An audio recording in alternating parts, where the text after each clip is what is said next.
We are officially halfway to Christmas. So today is December 13 and we're officially, halfway. I think today is exactly halfway. So let's quickly open some advents. First up, of course, Knit or Die Oz.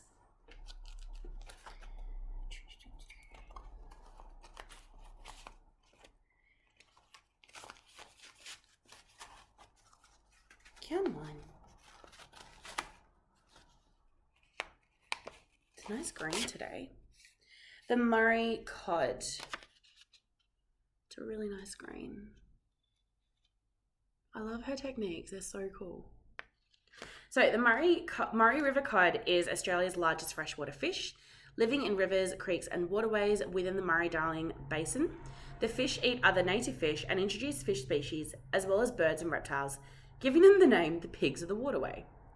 The Murray Cod can live up to 50 years and doesn't reach sexual maturity until about 6 years old, making their population susceptible to the negative impacts of humans. Not only did the Murray Cod have an important ecological significance, they have been an important food source for First Nations Australians and are a significant part of local Dreamtime stories. That's so cool. So the Murray River is, for those of you who aren't in Australia, the Murray River is the border between New South Wales and Victoria.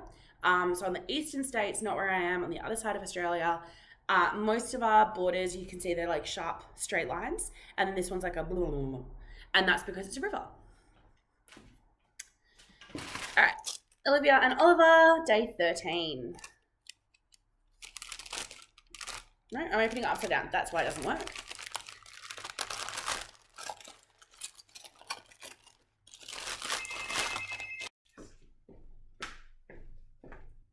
Just let my partner in with my coffee. I'm so generous. Oh, what's going on there? I've got this one. I opened it as I was talking to him on the phone. This is the Golden Gate Bridge. I love that. I feel like it's a really sharp transition from that yellowy goldy brown into the blue. And I'm excited to see what continues happening. It's also got another beautiful stitch marker. Love these stitch markers. So the Golden Gate Bridge is 2.7 kilometers or 1.7 miles long and 27.5 meters or 90 feet wide. It's, oh God, there's so many numbers. Why so many numbers? 1,280 meter or 4,020 foot span between the two towers was the longest for a suspension bridge until 1981. The bridge's iconic orange color was originally intended as just a primer and is now officially called International Orange. Sorry, babe. No. So that is beautiful. Oh, and these stitch markers make me so happy. All right, we are doing 2 Lush a day now that we've finished our other Lush. I hope you saw the little reel that I put up on Instagram. That was so much fun to film. So I'm going to put my hand on this one.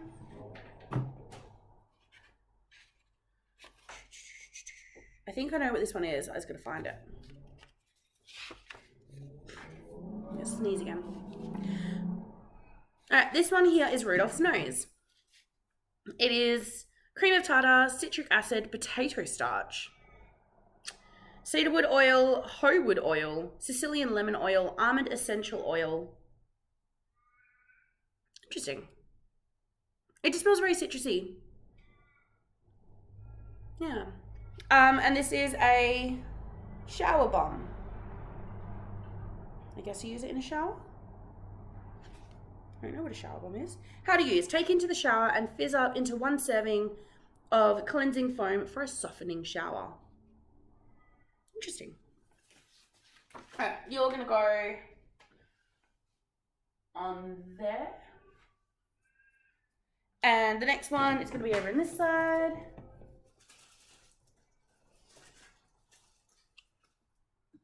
This one here is Silver Bells, and it's another shower bomb. So exactly the same as the Rudolph Nose one. And it has citric acid, potato starch, neroli oil, clove bud oil, clary sage oil.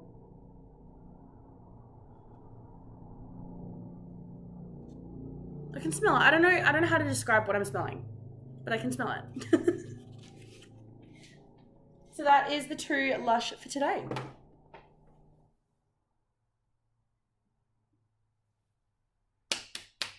All right.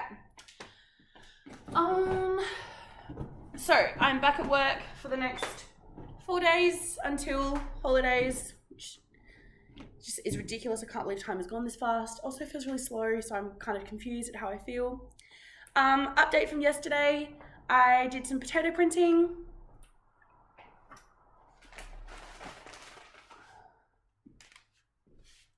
So I've done the red one, which is little snowmen and Christmas trees. I really like this one. I think this is my favorite wrapping paper. And then there's this one, which is, again, snowmen and little love hearts. The love heart worked out pretty much perfect, although it now needs to go in the bin because it's a little bit old. But that's okay. So these are my wrapping papers that I've accomplished, and I feel very good about myself. So I will start wrapping very soon. I will take you along so you can see what kinds of things I bought people. It's day 13 of Wool and Works. Advent was actually day 7 for them, but day 13 for me. So I wound it last night, and that's as far as I got. I really should have started it, but I didn't. I was working on my side-to-side cardigan. So it reminds me of the Sully colorway that I've recently bought from her. A really happy purpley, greeny blue. And this is the side-to-side cardigan. Where are we? Ooh. All right. I actually probably should have put it on the other side, but that's okay. Okay. I have to go bring lunch. That's fine. So this is the cardigan, and it is, so if you, I don't know if you, this bit under here is the underarm increases. You can see it's from about here. Every now and again it increases. It's actually every third line. And then it keeps going down, and then it, again, as normal, starts the peplumy increase from that stitch marker on the way out. And I just love this color. It's so much fun. It's so bright. The next color, excuse me, is this one. The next color is this one. And then it's another similar one to this. And then it starts going into the yellow, and then green, and then blue. So I'm really excited to see how it turns out. All right, that's all I've got for today. I don't know. I think I'll show you what I'm doing tonight. I wanted to paint some cards, some watercolor cards. So I'll bring you along. Enjoy your Monday. So it's easy to record on here. I took day 7 with me yesterday, and I didn't even look at it. So I just peeked now. It's really pretty. And this is day 7 for the Wool and Works Advent, a 12-day mini Advent. And it's got a bonus sticky tape, that's right. This one is called Peacock. So this will go absolutely lovely. I was wondering if it's going to start to move into that blues. That'll go really nicely on top of that. I love it. Awesome. So that is Peacock by Wool and Works. And I'm going to go wind it up now.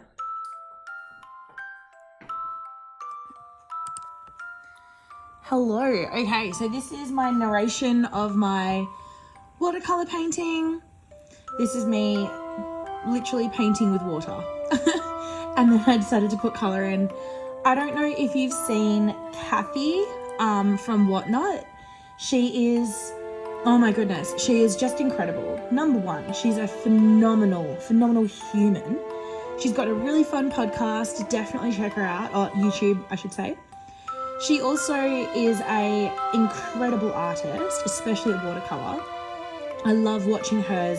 I think she might be doing 25 days of Christmas watercolor, but they are just absolutely incredible and beautiful. she's also worked really closely with Susan from Ash and Eve Designs to design the pattern for Susan's Advent this year, the old-fashioned lolly shop. And little trinkets every now and again are watercolor paintings. She's donated a few before. She's just exceptional. So definitely check out Kathy of Whatnot. Anyway, so I was super inspired by her to make some watercolor cards. This one now is hot cocoa. So you can see I try to outline around the marshmallows. I actually love this card so much. I had so much fun drawing it. This was definitely one I've never done before and a way that I've never thought of doing watercolor before.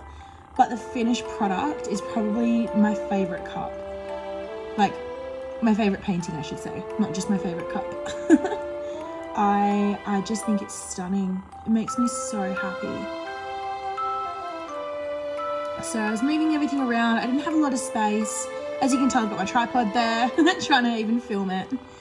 This one here was really hard to figure out what to do. So these are cute little mittens. And I thought, well, why don't I do like a background wash? Try and kind of put some color in the background. But the actual cardstock, excuse me, the actual cardstock that I had drawn everything on, it rolled. So it was really, I think you can kind of see it there. It was higher in the middle and then kind of went out on the edges. So I found that a lot of my paintings, all the water kind of smudged to the edge, and then I tried to blot it with tissue paper, and to be honest, it was actually toilet paper that I was using as tissues because I've been sneezing a whole lot. I know it's a really gross thing, but sometimes you just gotta use what you gotta use. Obviously clean toilet paper. I don't know why I've got to explain that, but I feel like I do. Anyway, so I was blotting it with the toilet paper, and then it kind of like took away the color. So I got a bit sad by that. I felt like these mittens were really fun, and this red was exactly the perfect color, but then it started to bleed out, and I was kind of like, oh no, it'll be all right. As you can see here, it's bleeding, and you can kind of see me looking at it like, oh crap. And then I didn't do anything, and then I was like, no, actually I can't handle this, so then I blotted it. But then, as you can see, it took all the color away, and I just wasn't happy. There was no happy medium at all, and I was a bit disappointed, but I gave it a really good shot.